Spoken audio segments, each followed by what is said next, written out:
Pendant 8 décennies, George Burns n'a pas seulement été un humoriste, il a fait partie intégrante de la vie américaine. Sa voix, son timing, son cigare omniprésent étaient aussi familiers que le rire d'un membre de la famille résonnant dans la pièce voisine. À la fin de sa vie, il avait accumulé une fortune estimée à plus de 30 millions de dollars. Ses 2 enfants adoptifs croyaient, comme la plupart des familles, que cet héritage leur serait transmis, que l'histoire se terminerait de la manière attendue. Mais en mars de 1996, George Burns a pris une décision qui a stupéfié tous ceux qui pensaient le connaître. Il a réécrit son testament et en a entièrement effacé ses enfants. Chaque dollar, chaque actif, chaque trace de cette fortune a été dirigé ailleurs. Sa famille s'est retrouvée non pas avec un héritage, mais avec le silence, et des questions qui n'ont jamais reçu de réponse claire. Les proches de Burns ont déclaré plus tard qu'il y avait des choses dont il ne parlait jamais, des histoires qu'il portait en silence même après une vie passée devant des publics. La véritable raison pour laquelle il a séparé ses enfants de son héritage, disent-ils, n'était pas du tout une question d'argent. Il s'agissait d'une trahison si profonde, si personnelle, qu'elle a réécrit la façon dont il comprenait la loyauté, la famille et la confiance. Une trahison dont les racines remontaient à bien plus loin que ce que l'on imaginait. George Burns a commencé sa vie loin du glamour. Il est né Nathan Birnbaum le 20,1896, dans un appartement exigu de 95 Pitt Street dans le Lower East Side de New York. Le quartier était bruyant, bondé, vivant d'accents de disputes de musique et de survie. Ses parents Dora et Louis Birnbaum avaient fui la pauvreté de Roptisha en Galicie, emportant avec eux les traditions du vieux monde dans un nouveau monde dur et peu clément. Ils eurent 12 enfants, Nathan étant le 9e. La famille vivait entassée dans 3 petites pièces où la chaleur provenait moins des couvertures que des corps serrés les uns contre les autres. Louis travaillait comme cantor, mais gagnait à peine de quoi survivre. Dora lavait le linge des voisins, les mains craquelées et à vif pour garder de la nourriture sur la table. Les vêtements étaient transmis à l'infini. Les lits étaient partagés. Le dîner se composait souvent de pommes de terre et d'oignons, et les meilleurs soirs peut-être de pain. Malgré la faim, George se souvint plus tard des rires de l'humour yiddish et d'un rythme de vie qui n'a jamais tout à fait disparu de ses murs. Ce rythme l'a façonné, puis en 1904, tout s'est effondré. Il avait 8 ans lorsque son père est mort subitement à 47, Il n'y avait pas d'économie, pas de filet de sécurité. L'enfance s'est terminée du jour au lendemain. Nathan a quitté l'école après le CM2 et est allé travailler cirant des chaussures au coin des rues pour 500 le cirage. Le travail était froid, humiliant, interminable. Mais il se présentait tous les jours. Parfois, il gagnait des pièces supplémentaires en chantant avec un groupe d'enfants appelé les Imperial Five. Une nuit, leur promoteur a disparu avec l'argent. George n'avait nulle part où aller et a dormi dans des ruelles, apprenant de première main ce qu'était la faim et la peur réelle. Ces nuits ont gravé quelque chose de permanent en lui. Il dira plus tard qu'elles lui ont appris plus que n'importe quelle école ne pourrait jamais le faire. En grandissant, son identité se brouille. À la maison, il est Natty. Dans la rue, les enfants l'appellent Shoes Burn Bomb, un surnom né de sa boîte à cirage. Il roule des cigares, vend des journaux, se glisse dans les théâtres burlesques pour regarder les humoristes tirer des rires de nulle part. Il ne se contente pas de vouloir cette vie, il s'y sent attiré. Au début de son adolescence, il a failli mourir en essayant de traverser l'East River à la nage. Le courant l'a entraîné sous l'eau et pendant un instant, il a cru que c'était fini. Ce frôlement de la mort l'a effrayé, mais il a aussi allumé quelque chose d'insouciant et de provocateur en lui. Il a commencé à expérimenter des noms de scène. George Burns venait en partie du surnom de son frère Easy George Birnbaum et en partie de la Burns Brothers Coal Company à qui il avait un jour volé du charbon pour garder sa famille au chaud. Plus tard, il a essayé des noms comme Willie Delight et Captain Betts, juste pour tromper les agents de réservation et rester employé. À 14 ans, il s'est enfui. En 1910, il quitte la maison et rejoint la Mickey Rooney Stock Company, rêvant de devenir chanteur. Sa première représentation rémunérée a lieu dans un théâtre du Midwest. Il entre sur scène, se fige, oublie toutes les paroles et est tué jusqu'à ce que les pièces de monnaie pleuvent en guise de moquerie. Il est renvoyé immédiatement. L'humiliation l'a profondément marqué, mais il dira plus tard que c'est la meilleure leçon qu'il ait jamais reçue. Il a ensuite erré dans le Midwest, chantant sur des ferries dans des bordels au coin des rues partout où l'on pouvait lui offrir un repas ou quelques pièces. Certains jours, il mangeait à peine. Certaines nuits, il dormait là où il s'effondrait. Mais il se sentait vivant dans le mouvement et il continuait à courir après la scène. À 1913,17 ans, il forme avec ses sœurs Béatrice et Irène un trio de chanteurs appelé les Burning Three. Ils font des tournées dans des salles de vaudeville brutales remplies de foules impitoyables. Lorsque Irène s'enfuit soudainement avec un marin, Georges et Béatrice se retrouvent sans ressources et sans argent. Georges mendie le prix du billet de train et retourne à New York humilié mais intact. Abandonné ne lui a jamais traversé l'esprit. Ces années l'ont endurci. Il a appris à improviser, à faire face à des propriétaires de théâtre malhonnêtes et à absorber les échecs sans perdre son élan. Lorsque la Première Guerre mondiale a éclaté, il a tenté de s'engager dans la marine, mais a été rejeté parce qu'il était trop petit. Au lieu d'accepter la défaite, il s'est déguisé en Barbara et s'est glissé à bord des navires de transport de troupes avec des artistes. Une seule erreur aurait pu signifier l'arrestation, mais il a réussi chantant pour les soldats nostalgiques tout en priant pour ne pas être découvert. La réinvention l'a sauvé à maintes reprises. Dans 1916, il s'est associé à la danseuse Elsie Lorraine présentant un numéro de danse de salon le long de la côte Est. Lorsqu'elle l'a quitté pour un homme plus riche, George s'est retrouvé une fois de plus isolé. Épuisé et fauché, il a accepté un emploi de préposé au soda sur la promenade de Coney Island, testant des blagues sur les clients tout en leur servant de la crème glacée. Certains ont ri, d'autres non. Tous lui ont appris à choisir son moment de gloire. En 1920, il se produit en solo sous le nom de George Burns. Il travaille dans des bars clandestins pendant la Prohibition, se cachant des raids rampants, une fois dans une benne à charbon pour éviter d'être arrêté.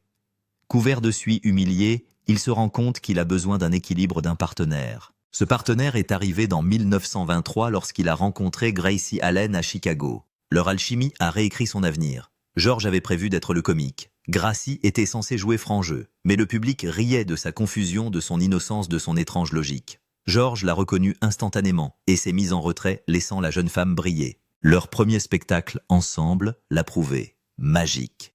Et à partir de ce moment, George Burns a compris quelque chose qui allait définir sa vie. La survie ne vient pas seulement du contrôle, mais aussi du fait de savoir quand s'adapter, quand se cacher et quand laisser quelqu'un d'autre porter les feux de la rampe. Ses instincts allaient faire de lui une légende. Et des décennies plus tard, ils allaient également façonner la décision la plus controversée de sa vie. Les rires fusaient de toutes parts. Cette première routine, appelée 60-40, leur a montré ce qui fonctionnait et ce qui ne fonctionnait pas. George a dit qu'il y avait un sentiment entre Gracie et le public qu'il n'aurait jamais pu concurrencer. En 1924, ils rejoignent le circuit Pantage et accumulent les succès comme leur routine Dizzy et Lamb Chops. Ils gagnent $50 par semaine et s'achètent même leur première voiture. La vie semble enfin s'ouvrir à eux. Vers la fin de 1925, George ressentait une peur qu'il n'aimait pas. Un autre artiste faisait la cour à Gracie. La veille de Noël, il lui a dit qu'elle devait choisir l'épouser ou s'en aller. C'était audacieux et désordonné, mais Gracie a accepté. Ils se sont mariés le 7 1926 janvier à Cleveland. La cérémonie était petite, mais l'impact était énorme. Dès lors, leur vie personnelle et leur carrière se rejoignent. Quelques semaines plus tard, ils signent un contrat de 6 ans avec la RKO, qui exige qu'aucun d'entre eux ne se produise seul, mais qui les lie dans un partenariat qui durera des décennies. Le contrat promettait la stabilité, mais la vie a apporté de nouvelles ombres. Gracie a commencé à s'évanouir pendant les répétitions. Plus tard, les médecins ont découvert qu'il s'agissait d'un problème cardiaque qui la suivrait toute sa vie. George n'avait jamais imaginé qu'une personne aussi pleine d'énergie puisse être aussi fragile. Elle a continué à jouer malgré tout. Elle a résisté à la douleur et à l'épuisement pendant des années, suscitant l'admiration de tous ceux qui l'entouraient. Cet état l'a finalement contrainte à prendre sa retraite en 1958, et a entraîné sa mort en 1964, Mais pendant leur ascension, elle a porté le spectacle sur ses épaules avec une force que personne ne pouvait voir depuis le public. En 1927, George Burns et Gracie Allen sont entrés sur la scène du Palace Theatre à New York. Et quelque chose a changé pour eux. Le Palace était l'endroit le plus élevé qu'un spectacle de vaudeville pouvait atteindre. Et lorsqu'ils y ont joué en tête d'affiche gagnant 1150 $ par semaine, ils ont eu l'impression que le rêve qu'ils avaient poursuivi pendant des années était enfin à portée de main. Les foules les adoraient, surtout la logique étrange de Gracie, qui n'avait aucun sens, mais qui faisait mouche à chaque fois. Les critiques les comparaient aux Marx Brothers, et les rires de ces soirées les accompagnaient partout où ils allaient. Leur ascension semblait rapide de l'extérieur, mais derrière elle se cachaient les années où ils luttaient, changeaient de rôle, et découvraient que Gracie était la véritable étincelle qui faisait s'illuminer la salle d'une question confuse à l'autre. Le Palace leur a permis de s'imposer comme un groupe de premier plan et les a poussés vers la prochaine vague de leur ascension. 2 ans plus tard, dans 1929, ils ont traversé l'océan pour une tournée radiophonique de la BBC qui a duré 15 semaines. Tout devait se passer en douceur, mais dès leur arrivée, les douanes britanniques ont saisi les cigares de George. Il fumait depuis l'âge de 10 ans et n'avait soudain plus rien pour calmer ses nerfs. Il a donc transformé sa frustration en blague sur le sevrage et l'a intégré à leur spectacle. Le public britannique a adoré. Leurs routines ont traversé un continent qui ne les connaissait pas, mais qui les a accueillis en remplissant les heures de radio et en maintenant les salaires élevés. Cette tournée a fait d'eux des figures internationales et leur a montré comment des règles, des cultures et des habitudes différentes pouvaient devenir comiques si elles étaient bien gérées. En 1930 et ils étaient assez grands pour les Ziegfeld Follies, l'un des spectacles les plus glamour que l'Amérique ait connu. Ils partagent la scène avec des gens comme Eddie Cantor, mais pour Gracie, les voyages sont épuisants. Elle déteste prendre l'avion, et les trajets en train deviennent des voyages interminables entre les villes. Lors d'un spectacle, elle se tord la cheville en plein milieu de la représentation. La douleur était vive, mais George l'a relevée, l'a portée sur la scène et elle a continué à jouer sans que la foule s'en rende compte. C'est devenu une autre histoire qui les a suivis, une preuve de leur lien profond et de leur respect pour le public qui remplissait chaque siège. À la même époque, George a fait quelque chose que peu d'artistes ont osé faire. Alors que d'autres dépensaient leur argent en vêtements et en chambres d'hôtel luxueuses, il utilisait les revenus du vaudeville pour acheter discrètement des biens immobiliers saisis lors du krach du 1929. Il achetait des propriétés pour quelques centimes alors que le pays paniquait. Lorsque la dépression a frappé et que les théâtres ont fermé ses investissements, les ont aidés à rester à flot. Beaucoup d'artistes n'avaient un rien, mais George avait vu venir et s'était assuré qu'ils ne se noieraient pas lorsque l'industrie tremblerait. Leurs débuts dans le cinéma arrivèrent dans 1930 avec des courts-métrages Paramount comme des côtelettes d'agneau, mais même ce moment eut un rebondissement. Lors d'une projection, la bobine se bloqua et le projecteur explosa, brûlant les sourcils de George et remplissant la salle de fumée. Au lieu de s'enfuir, il a transformé l'accident en une blague sur le champ, racontant l'explosion comme si elle faisait partie du plan. Les cadres sont restés là stupéfaits. Ils venaient de voir quelqu'un transformer la peur en rire en quelques secondes, et cette rapidité d'esprit a marqué les esprits, ouvrant plus de portes que n'importe quelle réplique scénarisée ne pourrait le faire. Leur percée radiophonique a eu lieu le 15 1932, lorsque l'émission de George Burns et Gracie Allen a débuté sur NBC.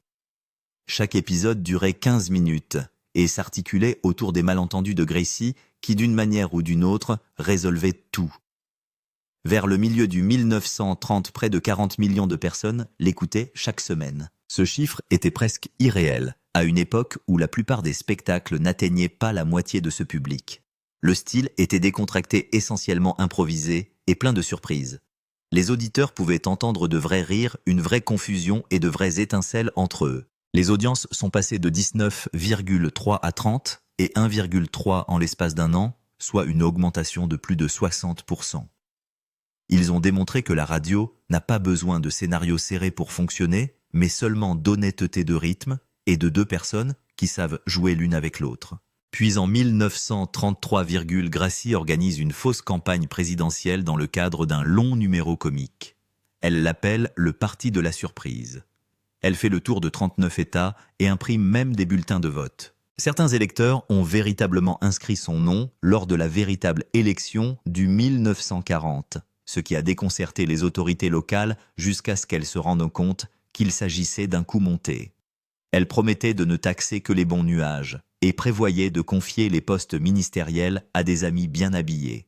La mascotte était un kangourou et le slogan était « C'est dans la poche ». La campagne a fait grimper leur audience radio de près de 40% et a amené les médias à s'interroger sur la facilité avec laquelle le divertissement pouvait se mêler à la politique. C'était une blague, mais elle a tendu un miroir au pays. Même en coulisses, leur partenariat n'a cessé de surprendre les gens. George écrivait presque tous les scénarios, mais il disait toujours au public que Gracie était la force créatrice. À une époque où les hommes s'attribuaient généralement tout le mérite, il voulait que le monde voie son talent. Dans un épisode de 1935, Gracie plaisantait en disant qu'elle avait oublié qu'elle était mariée à George. Des milliers de lettres ont afflué accusant George de la maltraiter. Il a dû intervenir en direct à la radio pour dissiper la confusion et affirmer que leur mariage était solide. Au lieu de leur nuire, la mésaventure a fait grimper leur taux d'audience de 20%. Les gens ont adoré que leur fiction paraisse réelle. Le grand changement suivant est survenu lorsqu'ils ont déménagé sur CBS en 1934 pour 6 millions de dollars par semaine. À une époque où la plupart des Américains gagnaient moins de 2000 dollars par an, ce salaire était irréel. Ils ont commencé à intégrer des événements réels dans leur émission, notamment lorsque Gracie a subi une appendicectomie d'urgence en 1937, Ils ont fait de son opération une partie de l'intrigue et ont même fait intervenir de vrais médecins dans l'émission. Le mélange de vérité et de comédie fascine tout le monde et change la façon dont les auteurs de radio abordent la narration. Le public se sent proche d'eux comme s'ils faisaient partie de la famille. En 1938, leur succès atteint le point où ils achètent un manoir à Beverly Hills. Cela aurait dû être une récompense paisible, mais une nuit, George a laissé un cigare allumé sur une table. Le cigare a brûlé le tissu et déclenché un incendie qui s'est propagé plus vite que prévu. Ils ont sauvé la maison de justesse. Les journaux ont fait leur chou gras de cette histoire. Au lieu de la cacher, ils ont transformé la frayeur en un épisode intitulé « The House That Burns Built ». Gracie s'est blâmée dans le scénario et a transformé le désastre en blagues qui ont fait tomber les gens encore plus amoureux d'eux. Leur capacité à rire de leurs propres erreurs fait partie de leur charme. Hollywood a également été un grand chapitre pour eux. Leur saut dans le cinéma a commencé avec la grande diffusion dans 1932, où leur duo Love in Bloom a fait d'eux des figures nationales. Mais les problèmes de censure ne cessent de les frapper. Les dirigeants du studio estiment que les blagues de Gracie sur les vertiges sont trop suggestives et les obligent à les réécrire. George reprend en douce les répliques originales en tant qu'ad-lib pendant le tournage. Il s'agissait d'une rébellion ludique, mais elle a façonné la façon dont les bandes dessinées se sont plus tard opposées aux règles strictes des studios. En 1933, Gracie a failli se blesser dans International House, lorsque le mince fil attaché à sa cascade de chandelier s'est rompu et l'a fait tomber d'environ 10 pieds. George s'est trouvé juste en dessous d'elle et l'a rattrapée se fendant 2 côtes au passage. Ils ont continué à jouer riant comme si la chute faisait partie du spectacle. Les caméramans sont restés figés, ne sachant pas s'ils devaient appeler à l'aide ou continuer à tourner. Ce moment s'est retrouvé dans le film, transformant une tragédie évitée de justesse en un morceau durable de la légende de la comédie. Dans 1937, il travaillait avec Fred Astaire sur A Damsel in Distress. Lors d'une scène importante, Gracie panique et oublie ses pas de danse, s'écriant qu'elle est perdue à Londres. Astaire ne rate pas une miette. Il a dansé autour de sa confusion et l'a transformée en une routine spontanée qui a fait rire tout le plateau. Il a plus tard appelé cela de la pure magie. Cela a montré comment la vivacité d'esprit peut transformer des accidents en moments emblématiques. Pendant la guerre, ils se produisent pour les troupes dans 1940 et 1, remontant le moral des troupes dans les camps. Mais Gracie est prise dans un étrange scandale. Les bas de soie étant rares pendant la guerre, elle en fait passer quelques paires en contrebande pour les distribuer en cadeau. Les autorités l'ont traitée comme un produit de contrebande. Elle a failli passer en cour martiale jusqu'à ce que George tire toutes les ficelles.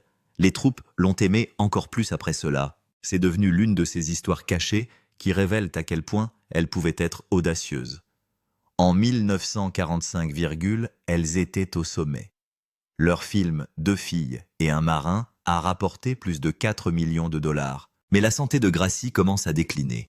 Elle souffre de migraines si intenses qu'elle doit s'absenter pendant 6 mois. Pendant cette pause, George commence tranquillement à rédiger son projet d'autobiographie. Ils voulaient préserver leur histoire, en particulier les petits moments qu'ils étaient les seuls à connaître. Cette ébauche est devenue Gracie une histoire d'amour qui a capturé le cœur de leur partenariat d'une manière que les fans n'ont jamais oubliée. Le 12,1950, octobre, quelque chose de nouveau s'est discrètement glissé dans les salons américains. CBS a diffusé le premier épisode de l'émission de George Burns et Gracie Allen, et personne ne savait vraiment que cette petite sitcom allait changer la télévision. Elle était diffusée en direct avec un public en studio, ce qui semblait risqué, à une époque où la plupart des émissions étaient encore construites à partir de restes radiophoniques ou d'extraits enregistrés. Mais dès que George sortait d'une scène et commençait à parler directement aux téléspectateurs, les gens se sentaient attirés comme s'il était assis juste à côté d'eux. La série est montée rapidement. Elle a duré 291 épisodes jusqu'à 1958 et leur a rapporté près de 200 000 $ par saison à son apogée. Ce choix a ouvert la voie au boom des sitcoms familiales qui ont façonné les 1950 et guidé tout ce qui a suivi. Puis vint l'épisode 47 de novembre 1950 et 1, La mise en scène était douce et simple, une fête d'anniversaire surprise pour George, liée aux anciens événements de la campagne de Gracie dans les années 1930. Mais la vraie surprise est venue d'un gâteau accessoire qui a explosé trop tôt. Le glaçage a giclé partout. Les acteurs se sont figés pendant 1 seconde, puis ont éclaté de rire. Les producteurs ont laissé la scène se dérouler en direct. Les téléspectateurs ont entendu le choc dans le studio et ont adoré chaque seconde. Les débuts de la télévision n'avaient pas de filet de sécurité et les accidents comme celui-ci ont fait partie de son charme. Ce moment désordonné est devenu l'une des scènes les plus médiatisées de la décennie.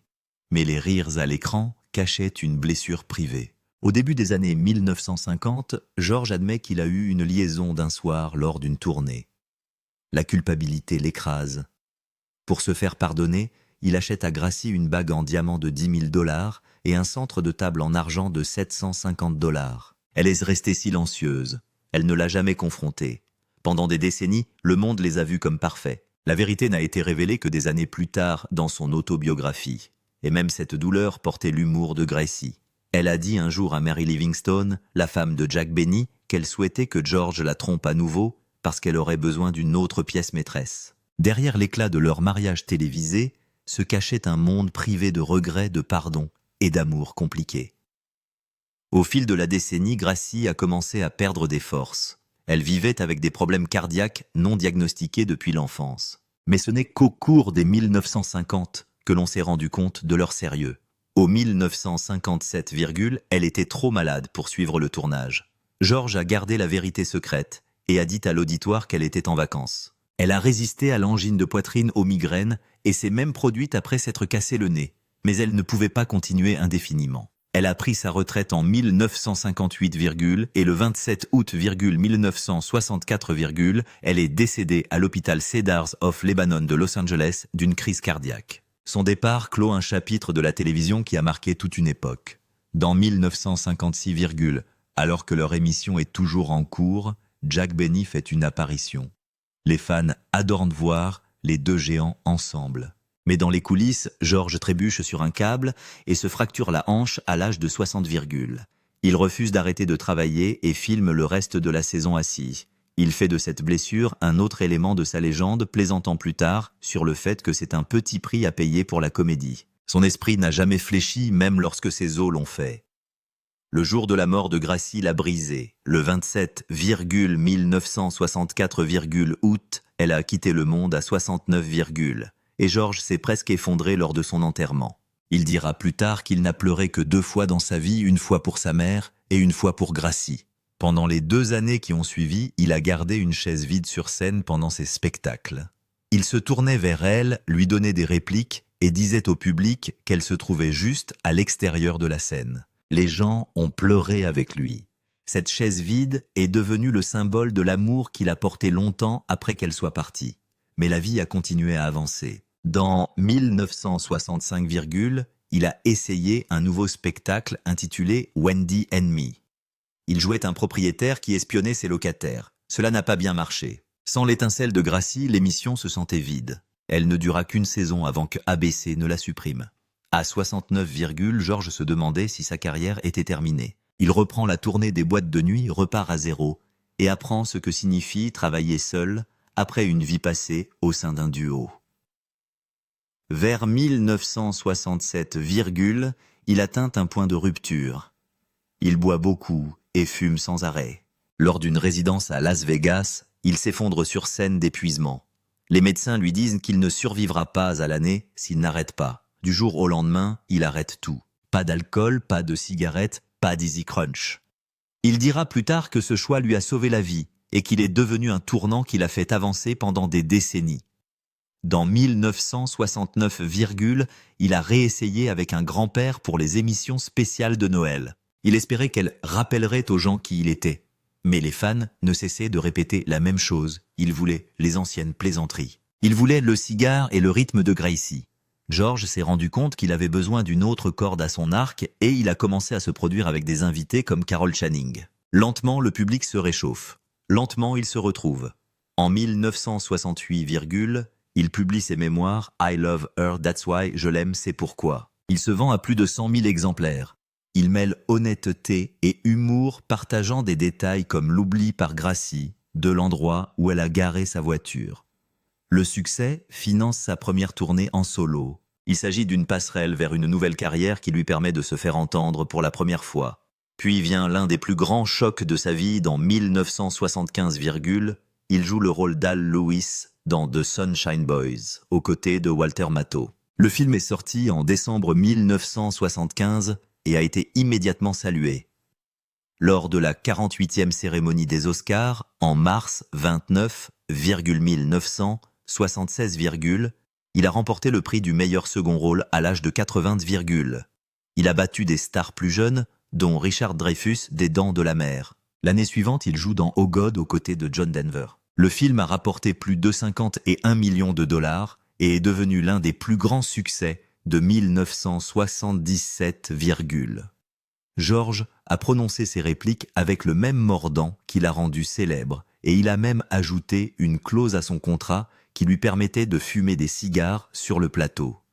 Il fumait depuis l'âge de 14 ans et consommait souvent entre 10 et 15 cigares par jour. Le public adore voir un dieu sémillant avec un cigare et le film façonne l'image de sa fin de vie. En novembre 1983, à 87, il signe un contrat de 5 ans avec Caesars World à Las Vegas. Il promet de donner un spectacle spécial le jour de son 100e anniversaire. Les dirigeants ont plaisanté sur le fait qu'il pariait, sur le fait qu'il ne vivrait pas aussi longtemps, mais il a donné des spectacles à guichet fermé jusqu'à ses 86 ans. Il a même plaisanté sur le fait que la dernière fois qu'il a joué au Caesars Palace, celui-ci appartenait à Julius. Ce contrat l'a défini comme quelqu'un qui a toujours gardé la plaisanterie et lui-même en vie. En 1984, il a subi un triple pontage à l'âge de 88, La plupart des gens disparaissaient pendant 1 an. Il était de retour pour tourner Oh God You Devil, en l'espace de quelques mois travaillant souvent dans un fauteuil roulant. Il se cache de la caméra et remplit chaque ligne avec la même énergie que dans sa jeunesse. Sa détermination inspire tout le monde autour de lui. En 1988, à 92, il reçoit les Kennedy Center Honors. Ce soir-là, il interprète un duo avec Bette Midler. Plus tard dans l'année, il sort Gracie, un album récompensé par un Grammy qui mêle sa voix à des enregistrements d'archives de Bette Midler. Les fans ont pleuré à l'idée de les entendre à nouveau ensemble. En juillet 1994, il a glissé dans sa baignoire de Beverly Hills à l'âge de 98, Il a heurté un porte-savon et s'est gravement entaillé la tête. À Cedars-Sinai, les médecins ont remarqué que son élocution était difficile. Ils ont pratiqué une intervention chirurgicale d'urgence pour évacuer le liquide de son cerveau. Il a dû annuler son spectacle tant attendu au Caesars Palace qui affichait complet depuis plus d'1 an. Sa santé ne s'est jamais complètement rétablie après cette chute et sa carrière d'artiste s'est arrêtée après plus de 80 ans. Il continuait à faire rire les gens même depuis son lit d'hôpital. Il racontait des blagues à des amis comme Milton Berle et continuait à dicter de nouvelles répliques juste pour se sentir en vie. En décembre 1995, il a organisé une petite fête privée chez lui car il était trop faible pour fêter officiellement son centenaire. Il a distribué des cigares et a dit aux invités qu'il les reverrait à 101, En janvier 1996, 96, il a fêté ses 100, mais le mars 9, 1996, il est mort chez lui d'un arrêt cardiaque. Ce matin, George Burns est décédé dans son lit à son domicile de Beverly Hills moins de 2 mois après son 100e anniversaire. Le vieux comique avait été malade au cours des derniers mois mais se sentait mieux ces derniers temps. Sa succession, estimée à plus de 30 millions de dollars, a été mise aux enchères chez Sotheby's à Beverly Hills le 10, 1996. Il y avait 266 lots allant de scripts à des cigares. Il a tout légué au Cedar Sinai Medical Center, à l'United Jewish Fund et au Motion Picture Fund. Sandra et Ronnie n'ont rien reçu. Certains ont été choqués, mais ceux qui le connaissaient ont compris que la charité était devenue sa dernière façon de rendre l'appareil. Son influence ne s'est jamais estompée. Jerry Seinfeld a souvent dit que le livre de George Living It Up avait façonné sa façon d'écrire des blagues. Le timing précis de George, son débit tranquille et son style direct sont devenus l'épine dorsale de la comédie moderne. Ses cigares et ses martinis sont devenus des symboles, mais les médecins ont dit plus tard que c'était son esprit vif et son vaste cercle social qui l'ont gardé en vie si longtemps.